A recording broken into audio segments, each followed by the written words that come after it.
On this episode of Gambler Spec, we have our Predator 212 powered four-wheeler suspension riding mower back in the garage, and we're changing everything.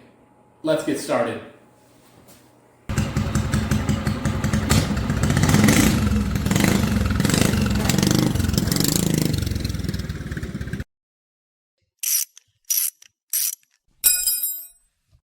So before we start tearing things down, let's do a quick walk around. I'll show you how I built this mower the first time. So this is a Murray 42-inch riding mower. I picked it up off Facebook Marketplace for 25 bucks, thinking that I could bring it home, get the engine running, swap out the pulley, and have myself a cheap racing mower. Well, I got it home, the engine was missing some pieces, and the transmission was super questionable. But I had this Predator 212 sitting around and decided, hey, maybe I'll give it a shot, see if I can make a horizontal engine work in a riding mower. So the way I did it, I mounted up the engine, I got a torque converter off Amazon. That runs a chain, which runs back to a jack shaft. Let me get you under here.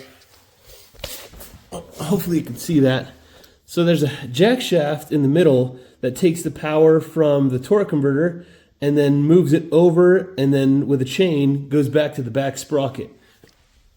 So at that point, I started pricing up live axles, and by the time I got the axle, the sprocket, the brake, the rims, the tires, by the time I got all the stuff, it was just going to be too expensive. I didn't have the budget for it. But I did have a friend who was selling a Polaris Predator 90 four-wheeler, and it happened to have the same track width as the riding mower.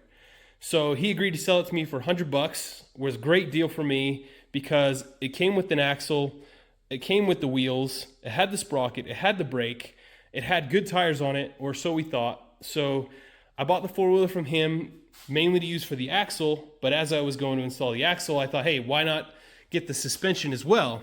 So it's tough to see here, but you can see the coil there. It's got the coil and shock from the four-wheeler as well. So I got the rear all figured out, and that worked really well. I decided, hey, why don't we try to get the suspension from the front of the four-wheeler to work on here as well? So we grafted on the front of the four-wheeler, we got the suspension, we got the steering all linked up. Since we had all the four-wheeler original front end and rear end, we hooked up the front brakes to the brake pedal, and we hooked up the rear brake to that handle over there. So we had a handbrake, we had front brakes. So I figured, what the heck, let's go ahead and get the exhaust as well. So we got the four-wheeler exhaust. So we hooked up the gas pedal, that worked well with the Predator 212. I found a riding mower seat to kind of keep the look, and everything was good. The problem is, everything was not good. It was actually not very fun to drive at all. I didn't anticipate the center of gravity being a big issue, but when you're on something that's as tall as this is, and you've got this riding mower flat seat, and you try to take a sharp corner, you want to just slide right off of there, and also the mower wants to just pick up that back wheel in a sharp turn. So we had an issue with the brakes because you'd be driving, and as you'd hit the brakes, it would jar you to one side, and so you're correcting, and then when you let off the brakes, you're going back the other way, and it was very scary. So we got rid of the front brakes, went to just back brakes, and it was fine. The problem was, it just wasn't fun. I didn't ever enjoy driving it. I love the look of it, but it wasn't very fun to drive. And so it's been sitting here in my garage, it's been collecting dust, and so I think it's time we got to bring this thing back. Because I love it so much, I want to make some changes and make it more rideable so we can actually have fun with it. So let me walk you through the changes that we're going to make. So overall, I really love this mower. I love the way the paint came out. I love the vinyl. I love the engine setup. I think that actually works really well. There's just a few things that I think we can change that will make this thing a lot more fun. So number one, we got to get rid of this front end. This suspension, I think, is the source of most of the problems that I have with the mower. That and these front tires, to me, are just way too tall.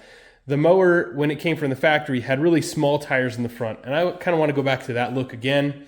So I think what we'll need to do is come in and take all the suspension out, go back to just some type of a square tube or rectangle tube, add some track width in the front, so we'll make it a little bit wider, much lower. We'll put a much smaller wheel and tire on the front, and then we'll reconnect the steering and see if we can't get that steering figured out.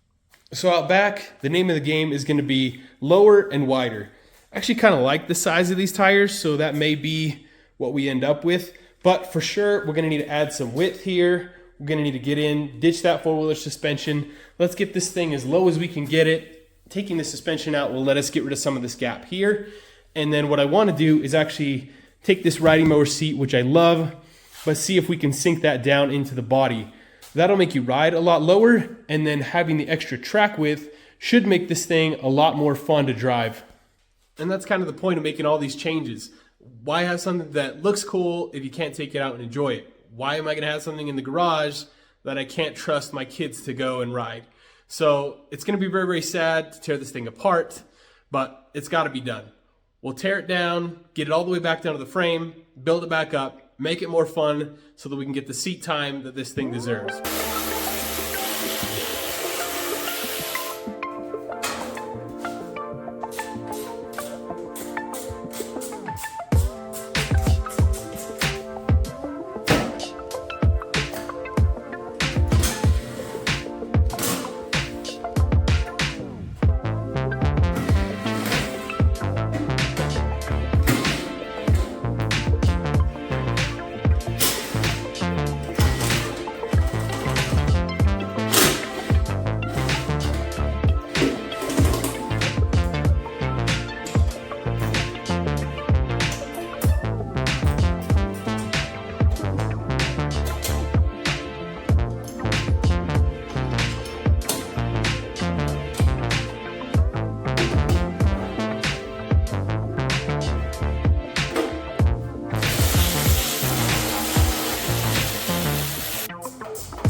So first impressions of the mower.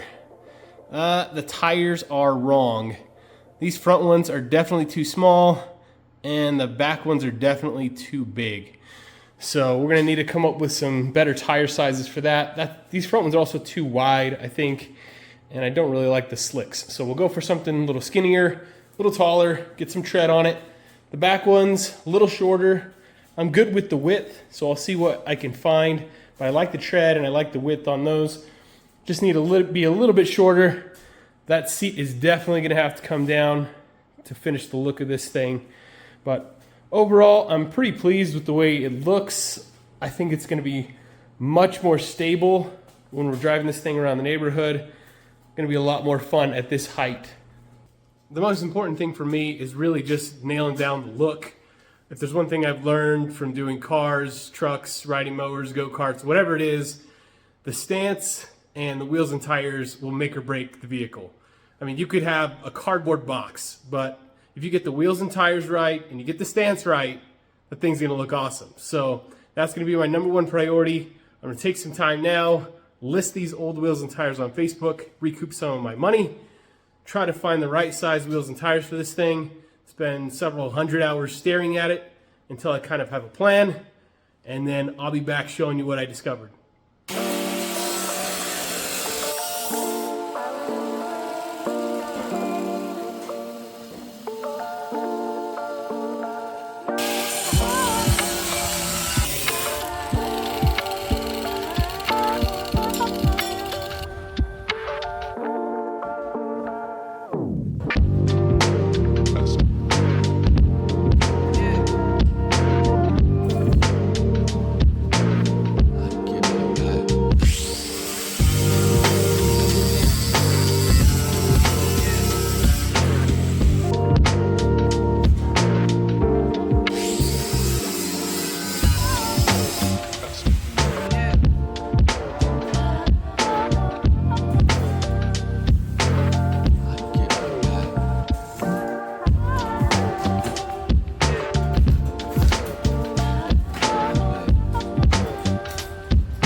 All right, we've got updates.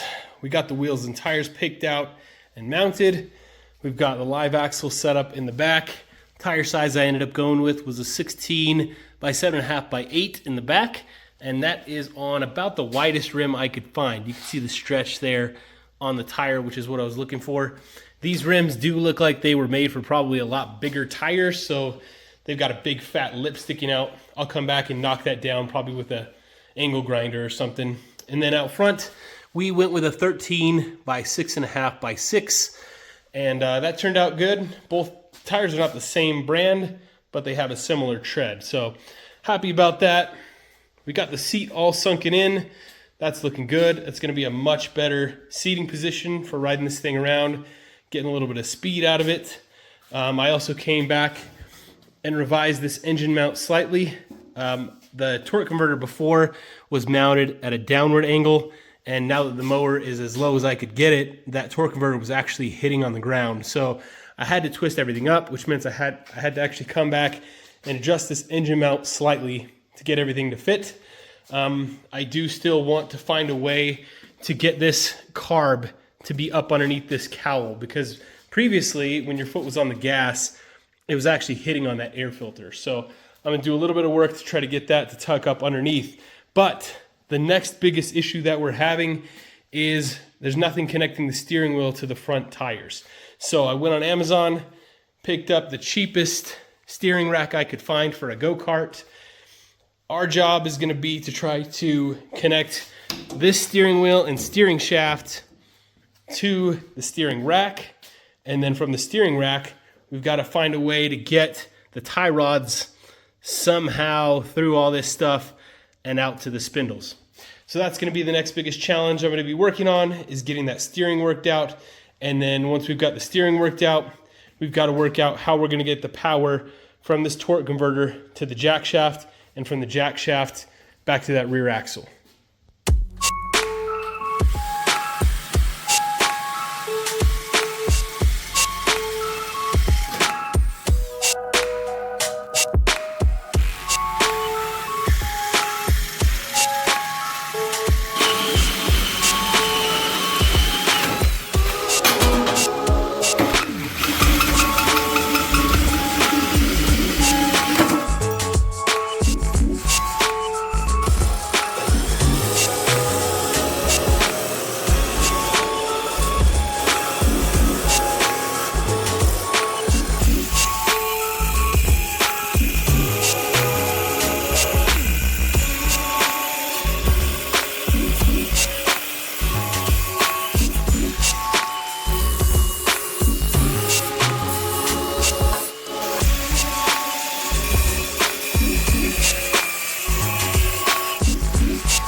So we got all the steering kind of mocked into place, ready to go. I think we pretty much got everything hooked up. So I really tried to get the steering rack to go in front of the axle, but with the hood mounts and everything, I just couldn't make it work. So what I ended up doing was building some little clamp mounts to mount that to the frame, and then drilling holes in the outside of the frame for the rack to pass through. And then came back, cut the tie rods down. You could see how much I had to cut off those things, but there is technically still some adjustment there. So I'll be able to adjust my steering and my toe in and out. So that'll be nice. Then you can see this U-joint comes back. I've got just a washer tacked in place for now, but that just kind of stabilizes it, holds it in place. I reused this steering rod mount that I had previously. I just cut it off and moved it to a better angle in a different location.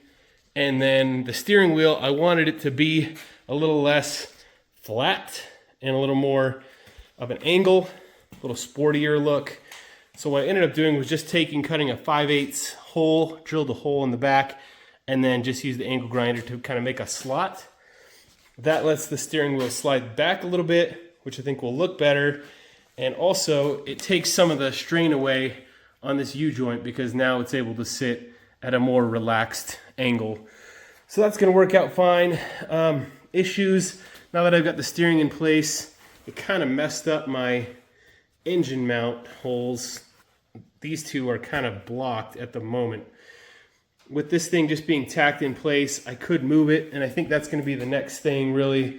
I'm going to get this engine and torque converter put back into place. Let's see what complications we have now from the steering setup, and then we've got to connect our torque converter up to the jack shaft underneath.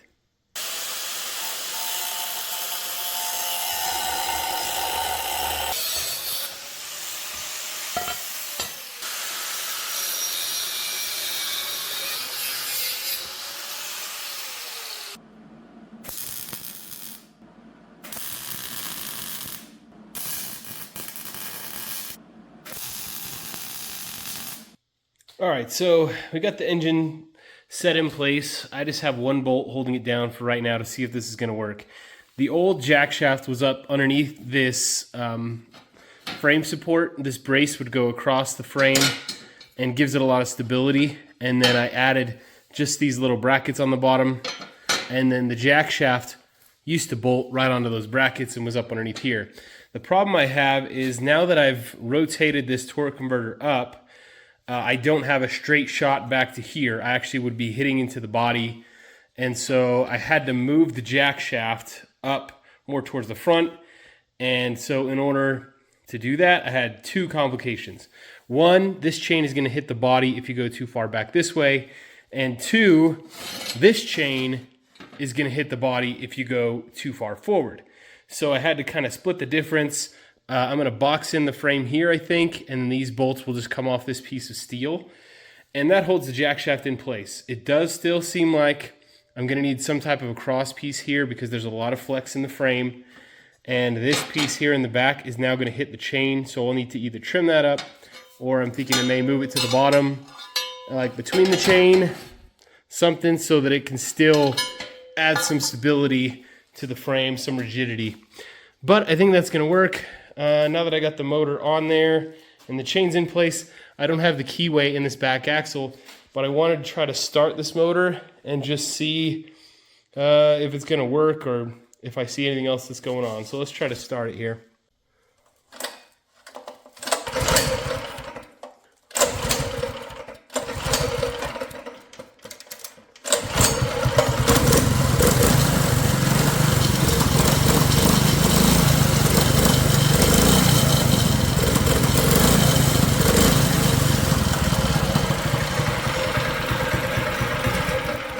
So there's a lot of bouncing going on, only having one bolt in this engine mount, and then also this exhaust is just kind of floating out here in space. So probably not ideal to run it like this, but the concept looks like it's going to work.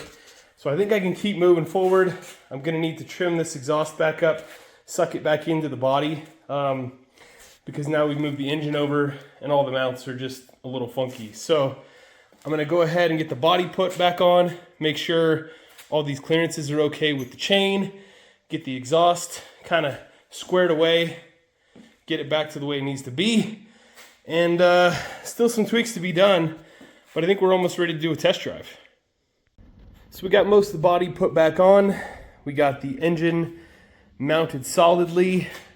I wasn't able to get that exhaust fixed yet because I had to work out this brake linkage. I went ahead and just put a straight pipe on there for the time being so that I could kind of work things out.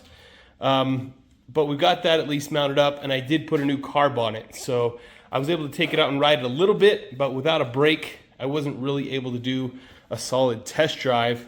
The back axle, I've got the wheel set at the max width, which I think is going to be way too wide for the final product, but I wanted to see what it would be at the max and then kind of tune it back as needed. There's that 6-inch brake drum. I just used a piece of square, like a 3/8 square rod, and that just goes up to my old brake pedal. It really feels not that great, but that's okay. I think it's gonna at least slow it down enough for me to take this thing out on a test ride. The steering does seem like, now that I've got this little block plate kind of mocked into place, it seems to turn pretty well. No Ackerman yet. I do think I'm gonna need to add a little bit of Ackerman, steering Ackerman, so that I can help my turns a little bit. But I think we're ready to take this thing out on a test drive. Okay, let's see what we can do here.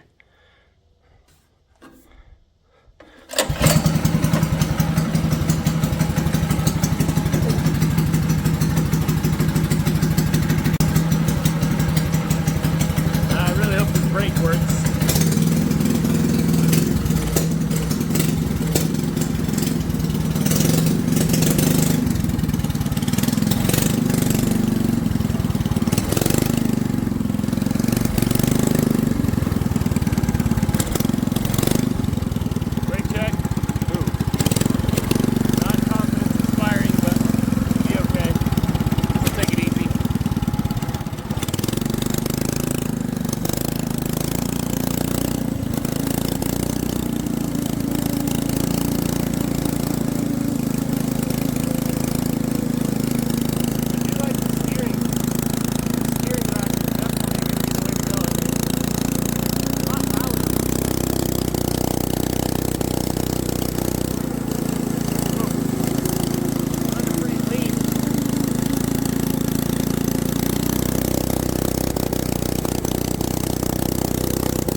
Burning that paint right off the exhaust. That's kind of nice.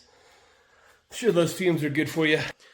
Well, the brakes feel terrible, but other than that, not too bad. I do love the steering. That steering rack is pretty nice.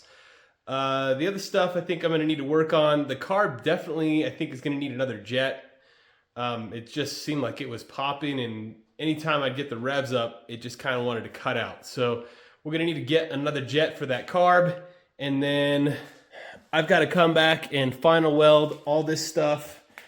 I think the body work is pretty well done. I just need to come back, hit this with a sander, smooth this out, throw another coat of paint on it, put these pieces back. I've got to hook up my choke again, and other stuff. I really still think this air cleaner is right in the way, so I may work on an intake tube for that as well and see if I can get that out of the way at the same time.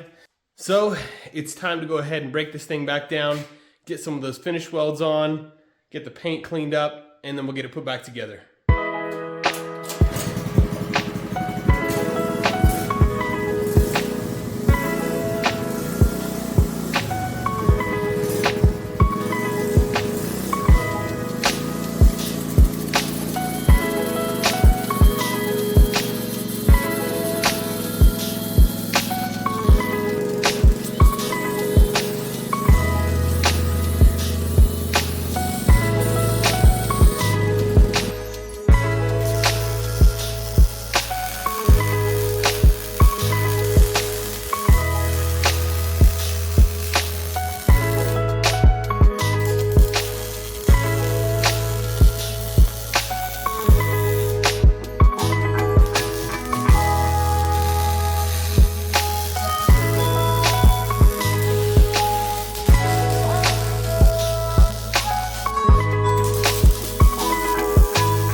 Lawnmower version 2.0 is officially complete. Let's take a little walk around.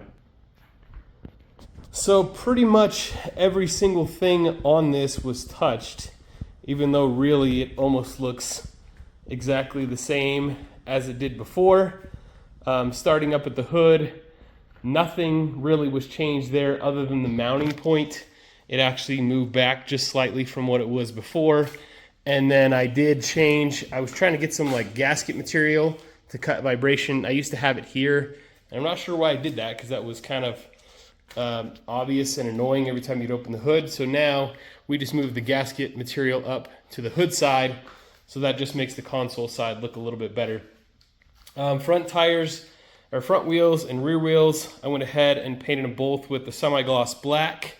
That way they match. I also blacked out like the spindle as well as the axle and the coupler so that it wasn't quite so obvious in the bright silver. So I think that came out good. I did ditch that four-wheeler exhaust in favor for a straight pipe. I added just kind of this little like resonator, expansion chamber, I'm not sure what you'd call it, but that just helps with the backfiring. Gives the exhaust just a place to expand. And so I added this piece in, which is just 1 3/4 tubing from my roll bar, and then just added the same piece of the straight pipe back on, but I did kind of angle it out and change the direction it was exhausting because it was ending up on my foot. So that worked out a little bit better. Kind of bummed that I couldn't use the four-wheeler exhaust again, but with the way this brake rod ended up working out, it's all up underneath there, and there was just no way I was going to get that muffler back on. The engine, of course, is scooted over from where it was before, and I did end up building this intake tube to go to the carburetor. Let me grab a light here and I'll kind of show you, because I did have some questions on this last time. Let me show you how this is set up. Okay, so it's going to be a little tight in here, but let's see what we can see. So the way this intake tube works, this is just a handle off of a pressure washer that I reused. I took and traced out each of the flanges from the carb and to the engine side, traced them out onto a piece of paper and then onto steel, and then just welded it at an angle so that it kind of held my float bowl level on the carb. Put me back far enough to be able to get the whole air filter up inside of this dash piece. The choke lever I did keep, but it's actually attaching backwards from what it was before. So this time I've got choke down and run up, and the cable comes from that lever down here to the side. There's a cable clamp, and then let's see if we can get you in here. There we go. So that cable clamp then connects into a hole that I drilled in the choke lever, so that whenever, it's real bright, but I think you can see it. So whenever I put this cable up here on the dash, you got choke and you got run. So that works fine. It's a little noisy, but really you don't hardly ever deal with that other than when you're running a cold start. But then you don't have to try to get your hand in here. As far as the throttle linkage, that was a little bit tougher for me, because typically your throttle linkage is going to be connected here, up here on top of the engine. Now that the carb has moved all the way back there, there was no way for me to connect the linkage for the throttle to the top of the carb. So you can see I took my throttle linkage and it's actually running vertically on the side of this console. I cut off most of the lever to give me space, because now I have to fit that choke in there. There's also the fuel line which is coming through, so I cut the lever off to make it as short as I could, and then just reconnected with just the standard wire. I think that may have even been the same wire as before, just kind of changed the bends around so that it would link up, and that does, let's see if I can hit the gas pedal for you. But yeah, it does work. I don't like the vertical, because you don't have gravity helping to kind of hold this linkage down. It is a little sloppier, but it's been working for me so far. And then, of course, the fuel used to stop here. The fuel line would go into the carb right here. But the replacement carb that I bought came with this filter and fuel line, which was perfect, because I can just add that inline filter and then use that fuel line that was supposed to be the replacement to go ahead and connect up to the carb there. And that works perfect. I did cut a hole here in the side to access the fuel shutoff should I need to shut the fuel off or at the end of the season.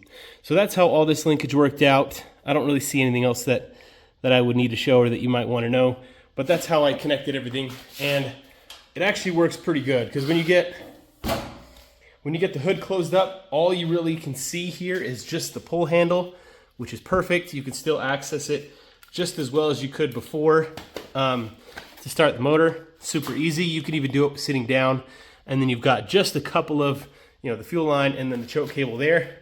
But now you no longer have to deal with that big cone air filter over the top of the gas pedal.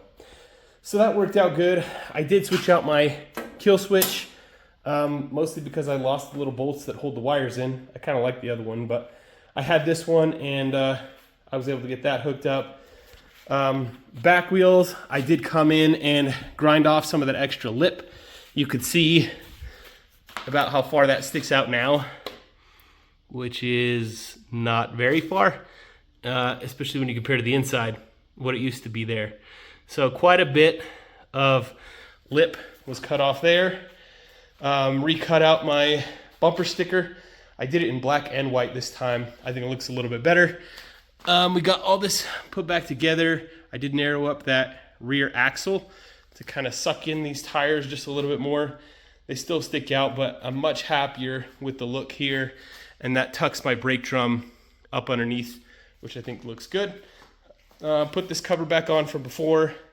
Same thing, cover in the back of the console. You can see my little piece that I made here to kind of finish off the steering. It definitely cuts out a lot of the play in the steering wheel. There's still a little bit, but it's much more manageable that way. I think that's about it. I did end up, after I painted everything, went back to the skate shop and grabbed 2 new pieces of grip tape. Man, that stuff is amazing. It goes on so well. It held so great.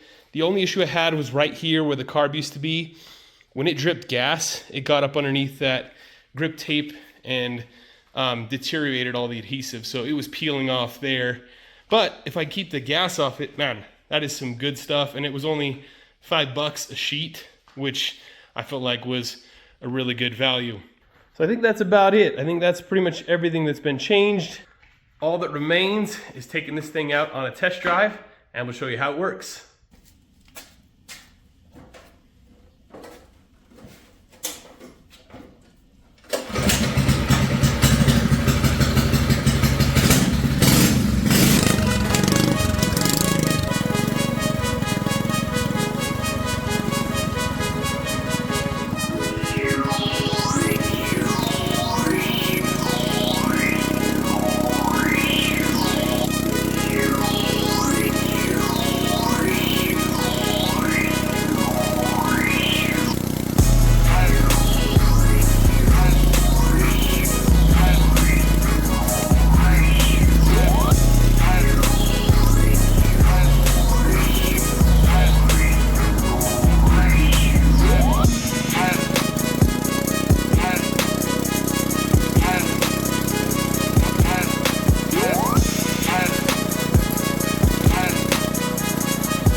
I would say that is mission accomplished.